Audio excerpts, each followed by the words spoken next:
Still.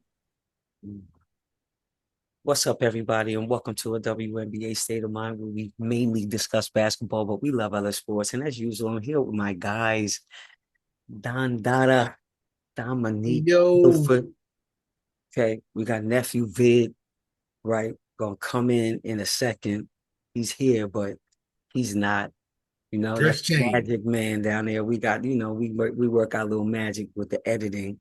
So, I mean, a lot of excitement, lots and lots and lots of excitement, in the league, WNBA.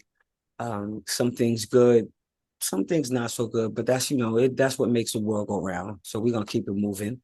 And of course, the NBA game tonight, is gonna be fantastic. But the games today, you got the Sun, they're 2-6. Excitable team though. They play against the Mystics at 3. And then the Lynx, who is 8-0. All right. They play against the Wings, who are struggling. They're 1-8. Paige is, may come back from a concussion today. Yesterday, the Fever get a big 27-point win over the Sky in Chicago without CC Caitlin Clark. Kelsey Mitchell scored a game high 17 points. Your girl Natasha Howard added 13 points, while Ari McDonald takes full advantage of her 10-day contract, dropping 10 bombs coming off of the bench. Okay. The Sky need to be thinking about bringing her over for the rest of the season. And the only thing that I can say about Indiana is they gotta get Bonner going. All right. They gotta get her going. If they want to contend, they gotta get it going. What you think about that? What you think, Vid? I mean, what else is it to be said? I mean, she's a perennial all-star, future Hall of Famer. I mean, yeah, definitely you brought her there to have an impact. You definitely have to get her going, especially with CC being out. But even with her, you know what I mean? Yeah, I mean, she just controls the game. You know what I mean? A prolific scorer, Yeah. right? Right? So inside outside game, a lot of finesse. What goes underrated for her, I think, is her court awareness, her passing ability or whatnot. She stretches the floor well. So if you don't get her going, I don't think they'll be as successful as many of us think they will or should be throughout the season. Because as we know, the second half of the season, although we haven't got there yet, teams adjust. Mhm. Teams adjust. Yeah, absolutely. Yeah, absolutely, absolutely. And to your point, they're going through that adjustment right now. When you overhaul the coaching staff the way that they did and the roster in one whole summer, and you bring in all those new faces, it's gonna take some time. It's gonna take some time. Yeah, absolutely. And what I would say too, the Sky over there, the two best players that they brought in, the two post players, you got Reese and the Brazilian beauty over there. I mean, real talk, you cannot blame anybody but yourselves because I see absolutely no improvement in their short game. I don't see no jumpers from the outside. I see straight you having the ability to catch the ball from the high post and drive down low, still missing layups. We good on the putbacks, but I don't see anything that has been added to your game or either one of them. I haven't seen anything that's been added to their game since. Facts. So, if we're gonna talk about it, we're gonna talk about facts, and you're listening to a WNBA State of Mind. And as for, the game that's coming up, you got the Lynx and New York, are the only two undefeated teams in the league. All right, at 8-0. New York leads the Lynx in all of the offensive, categories as far as scoring, 84.9 field goal percentage, and assists. However, you know, as far as defensively, the Lynx up they're second. I mean, they're holding teams to 74.8, but there you go. The Lynx, I mean, the New York is over there holding people to like, under 70, just under 72 points a game. So, they're like neck and neck over there. And, we're looking at probably them being in the playoffs again, unless somebody has a surge. And so for Dallas, who allows 88.9 points a game, um, and they're, at the bottom, for 3-point shooting, that matchup could get as ugly as, the matchup was yesterday with Paige. I mean, with the Sky, and Fever swiping them up. But, I mean, I think Paige is picking a really bad day to return from concussion. When you talk about the Liberty, you gotta really talk about Kennedy Burke, coming off the bench. I think she's gonna be Sixth Woman of the Year candidate for sure, shooting like 60% from the three, getting in 10 points off the bench. I mean, those are microwave numbers. Vinnie Johnson, microwave numbers, coming in and getting buckets. That's Jamal Crawford like coming in and getting buckets. Yeah, I That's a mean, big deal. I, like I I said, think I'm sorry to cut you off, but I think I got to come over to the beach more often because there's a ray of sunshine over here in Dom giving the Liberty some props over here. I tell you, I mean, they're 8-0. They blazing. They having a start. You can't sit over here and hate on them. I mean, they got something going on. They got some magic going on right now, and I think that they're definitely they're going to defend their title. They're going to be they're going to be tough to beat, as you can see all season. Barring injury, and avoiding all of that.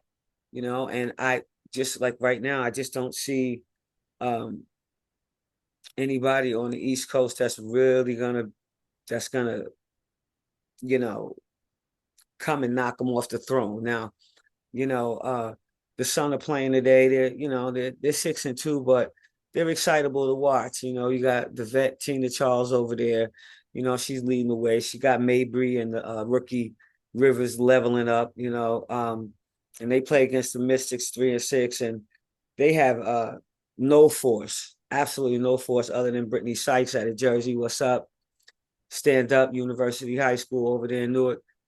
And then they got Austin, who has yet to become who we thought she would be. What are your thoughts on this game? She's having some second year growing pains. She looked like, we worked out halfway through the summer and then we stopped and party and then we tried to get ready for the season again. Those type of players. I don't know what's going on. I don't think that even if I was playing now and I was getting top dollar, I wouldn't cheat the opportunity to go overseas and play ball. To get to go overseas and play ball, especially while you're young. You're under your 30s, you can handle that. You can handle the wear and tear. And with today's technology and today's strength and conditioning coaches and everything that you need around you, like, and you shouldn't even worry about injury. However, I do think that when a player is playing overseas and they're transitioning back over to the United States, I think that they should make it mandatory in their contract that they get a week to recover and then come into training camp, as long as they're there during training camp time. Okay, so you might miss a couple of games, but that person is in tip-top shape. So when they come in from overseas, they let them have a week, let their body recuperate, and then they come into training camp. They're not going to lose. They're not going to lose it. And if they're an elite athlete, they're going to at least get out there and run or walk or get on a bicycle or do a treadmill or get in the pool or something like that. They know what to do. But, just give them an opportunity to relax. But, so there's no, for me, I would still, even if I was making that bread, I'd go get the bread over there too. But just to to be able to stay on top. You can't become the elite if you're not in the company of the elite. So that means that you got to go overseas, because for some reason overseas is starting to prove that they have the better players than we do. And the game was founded right in Indiana. And you're listening to a WNBA State of Mind. I got my guys on here with chopping it up in the standings.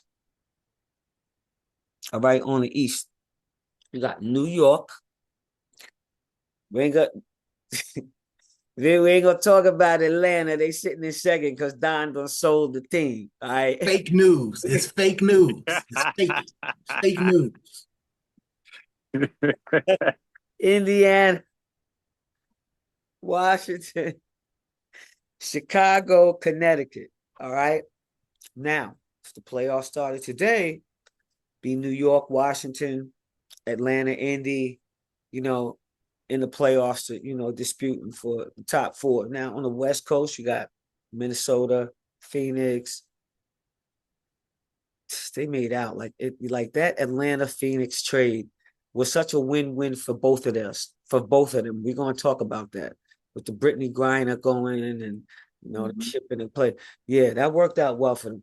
Las Vegas is in third, Seattle fourth, the Valkyries, Golden State, LA, Dallas. All right.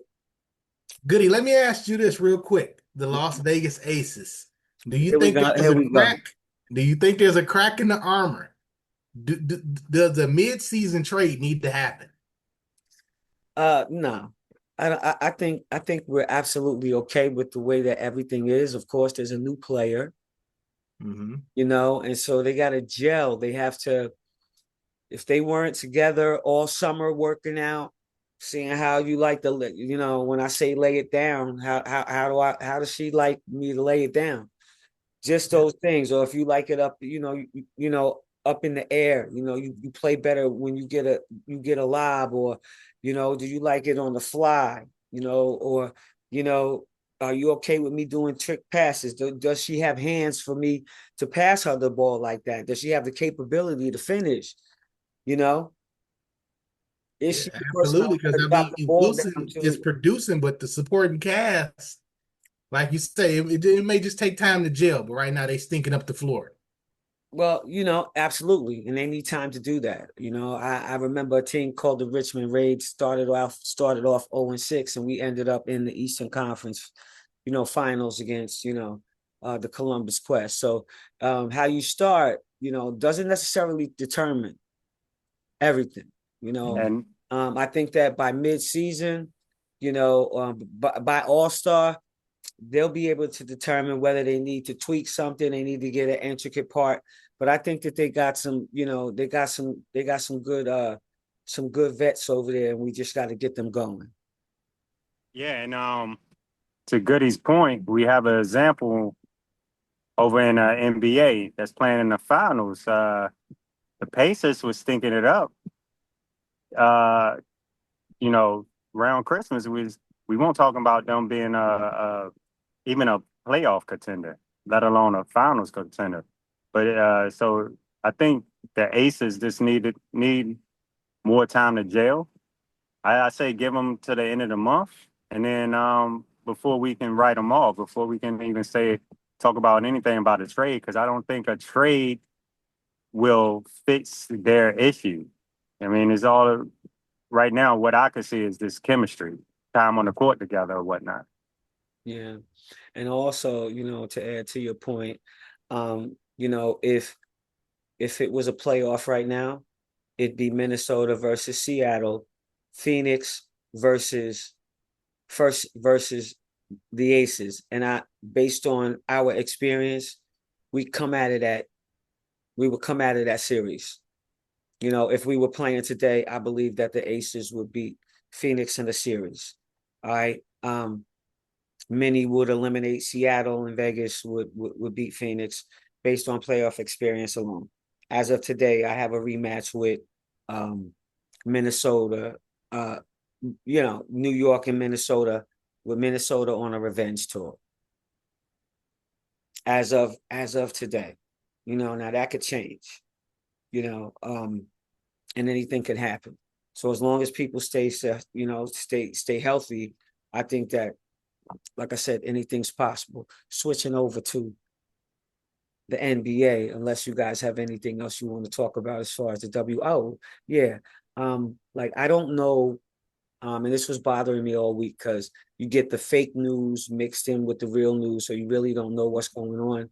I'm sure I'll find out a lot of things when I go out to Vegas for the summer league and summer getaway and everything like that, because ears will be whispering. But anyway, I'm not the one to be like chitter chattering and stuff like that. But I will say that a lot of this is just them not taking care of business like they should have in the beginning.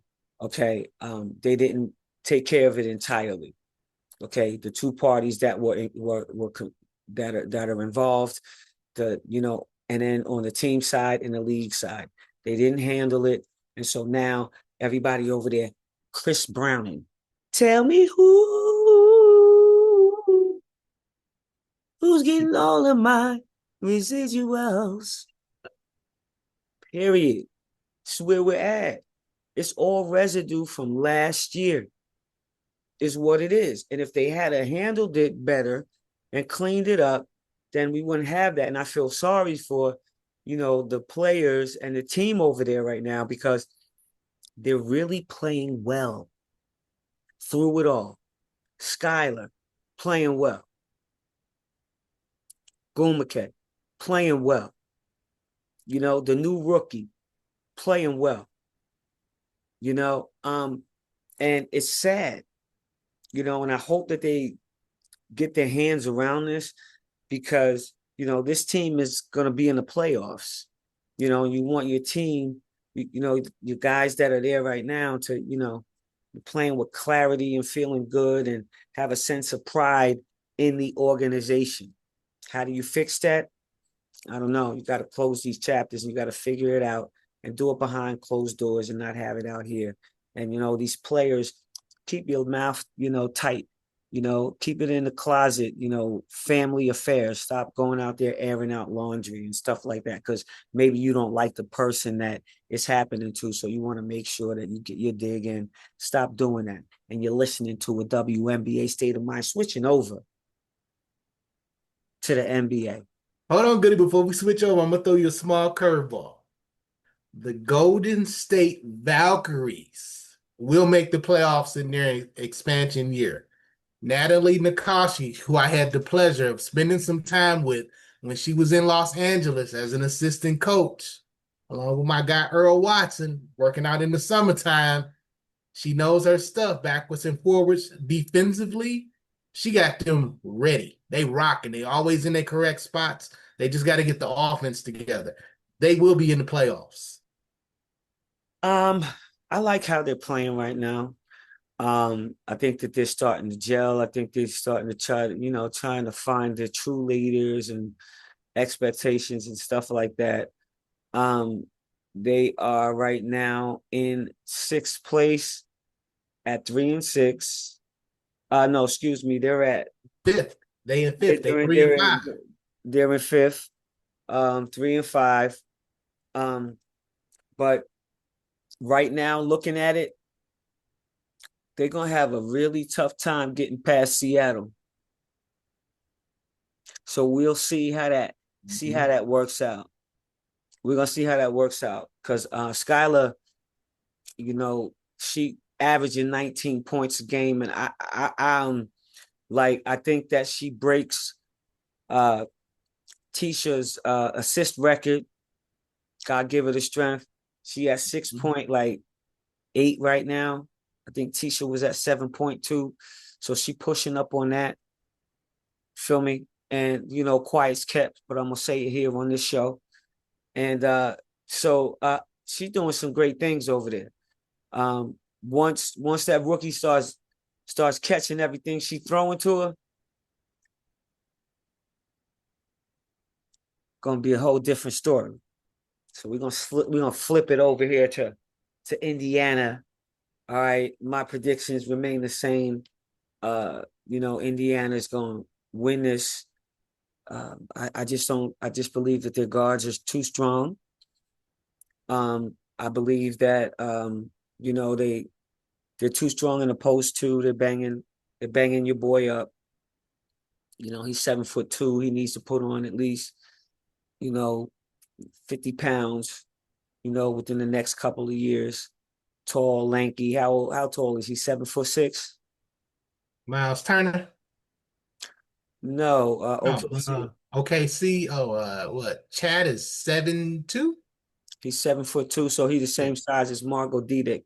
Yep. You know, and the scout was, you know, just to, you know, make sure you got your elbow in the small of her back, and it worked because her back would be killing in the end. And you know, body her up, make sure she's taking difficult shots. I had somebody ask me, well, what are they going to do with SG? They're not going to do too much with him. He's going to get his. But you just make sure that every single shot that he takes is a difficult shot. Every single one of them. You saw how he shot. Yeah, they did that in game one. Every shot was a difficult So shot. exactly. He had like 30 opportunities to put it up, which is a lot of shots. So all in all, you should have came out of that thing with 60 points. I'm telling you, that's a lot of work for one man to have to do. And like I said, the guards are physically too strong. Neesmith, like I watched Brunson bounce off of him, trying to get to the rack, trying to bully him down, and he couldn't bully him down. Same thing, SG can't. They're not giving him space to cross over. And the reason why I like Rick Carlisle is because he's old school, and you can see in how they play defense. You haven't seen any team in a long time since Chicago or Detroit where the guards are coming down, jabbing and stunting at the guard to make them change direction, make them mess up. They got them. They got the MOs. It's like I like I said, I'm with the Pacers all the way to the end. I just don't believe that OKC has what they has. I don't think they got it. OKC in 5. That's all I'm gonna say. All right, well, you got to get no, Oh, you straight. got to back that up. You can't say, "Oh, how you get 5. 8?" Okay, they're gonna win 4 games in a row. 4 straight. Mark Dednall, he got some tricks up his sleeve. He was a little confused by some of Rick Carlisle's stunts and some of his out of bounds plays, but that coaching staff over there, I can rest assure you they haven't slept. They've been up. It's going to be a chess match. This game, too, will be one of the best NBA Finals games in history. Y'all thought game one was something. Game two. Did I look like the camera froze? Listen, listen. I cannot agree with you on saying that OKC is going to beat 4 straight. Indiana 4 straight games. 4 straight. They will be close, but it's going to be 4 straight. Are you promoting CBD gummies today? Are we gonna see a little pack of gummies come up like this out of the screen and then go back down? Come on, guy. Had to What mess it up, man. I gave you your credit. what did you Gave put you in the credit, cocoa? What did you put in the Cocoa Puffs? man. Now I'm telling y'all, man, they done ran through the whole league this year. They done What ran that through the whole mean? league. That mean we saw Cleveland run through the league also, and they got packed up early, didn't they? They sure did, but I mean, defensively, I'm saying on the defensive end. yeah, Indiana is just different. You know, I got it going 6 games at least, but I don't think OKC can win 4 straight. I just don't think they have the mentality for it, for getting beat up. Just think about it. Last game, they were up 20. They let that slip, but to lose with Halliburton only having 14 points and Siakam having 19. You know what I mean? They didn't get off. So I just look at Indiana as a better all around team offensively and defensively and well coached. Nothing against OKC. I don't think OKC can win 4 games depending solely on SGA And they're and not. Chet. They're going to pound the ball inside today. They didn't To do that in who? game one. To who? Chet. Chet. He's not. He's been non-existent. You He's got Chet that can kind of play in the post a little bit. You got Lucas Dort who can take you inside or outside. You got the William, Jalen Williams. He plays a little bit on the inside. So you got some people that can play in the post. They might yeah. not be big posts, but if you switching your offense around, it's possible. And that's who you going with to win the game. Put it on their backs. I'm I'm just putting it asking a on their question backs. because I get they got players that could play in the post, but this is the final. Nimrod can't check Dort in the post. Nimrod, he too light. Okay.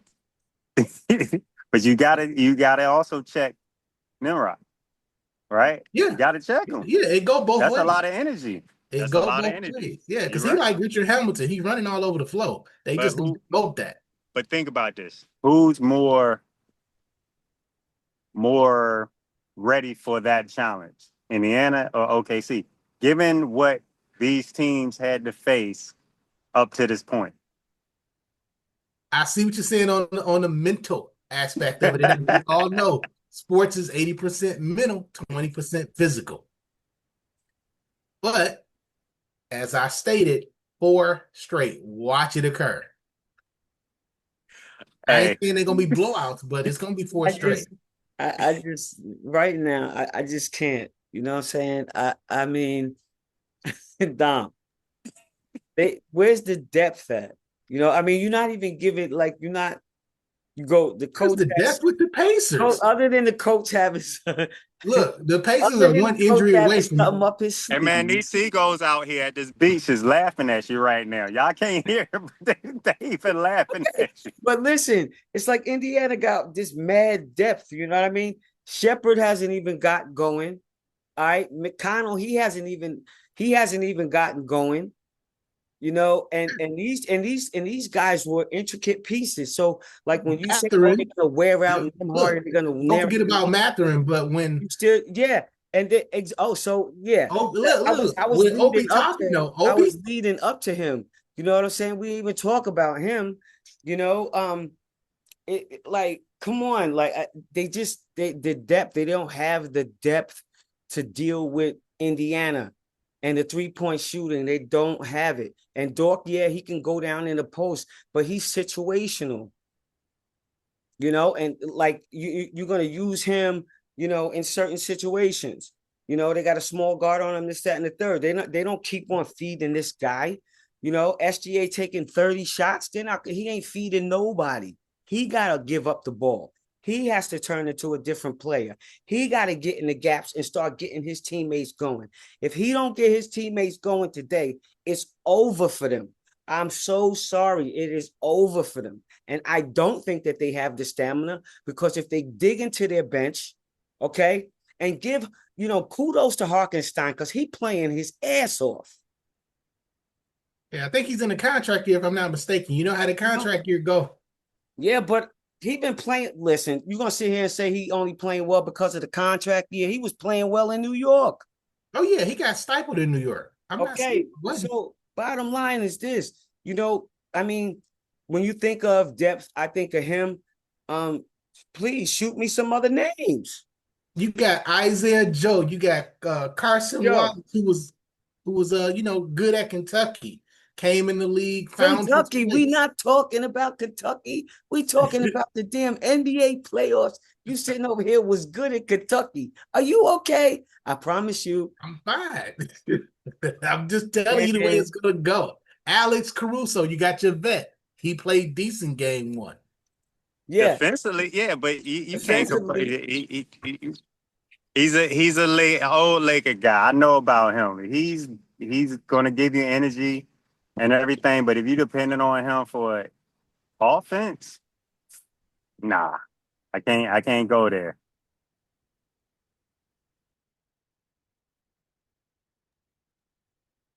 all right, Dom, you done? You done? Cause Oh, but I will give you this though, Dom. Look, Dom. you your predictions are wrong in the present, but they be right in the future. Like look at Atlanta right now. Look at your boy from last year. You said was gonna for the Mavs that was going to be the decisive factor, and he had a role this year. Yeah. So I know talent. I know talent. yeah, you we call you Dumpster Nomis or whatever, you know what I mean? But but but in the now, nah, man, I don't see it. I don't see it. Yeah, we You might shall be see. right You next got how year. many hours to game time? 5 hours to game time. And I was rooting for the Pacers all year. I've told everybody what was going to happen, that they were going to be at this point at this moment. But when it just comes to this particular matchup, I just don't see them escaping. You're gonna have to stop bailing on people, man. Like Atlanta, yo, when you said that, and you said sell Fake the news. team, like I was like, wow. And they putting something together down there. So, I don't know about I that. make people Might pissed have off in the I'm industry and not they listen, itch I'm together. definitely playing Monopoly against you, buddy. I'm taking all your damn bread and Monopoly and shit because you be selling. I'll probably be able to get you to sell Boardwalk. Nah, that's the crown right there. You don't sell boardwalk. He You done don't sell sold me boardwalk. You won the game Boardwalk, once you Park made that Avenue card. because You he won the got game. mad. Hell with Broadway, hell with Park Avenue. I don't want him. Give me the railroad. Look, I ain't flipping the Railroad. board over. I ain't getting mad and flipping the board over. You ever play with somebody, you sitting there for 3 or 4 hours and they losing and they just flip the board over? That's gonna be you, buddy. It's gonna be you. And you're listening to a WNBA State of Mind, chopping it up with my guys. And don't forget to download, share, like, follow us, all right, on your podcast platforms. And as usual, I say, Sammy Sosa, peace out. Yo, quick plug, quick plug. Hold on, I almost forgot. Netflix, Reebok, Shaquille O'Neal, Allen Iverson, Darius Acuff, Prestige Management, documentary. Shaq is bringing Reebok back. I don't know if the people out there know. He's bringing Reebok back. He is the president. So they coming back in the shoe game. Nike better look out. Listen, I need the pump it up. I'm gonna need y'all Some sizes of to send me some that. shoes. I need them to bring back 50 Cent G units. Those was the comfortable bomb shoe. So yeah, we gonna see about it, y'all. And like I said, Sammy Sosa, peace out.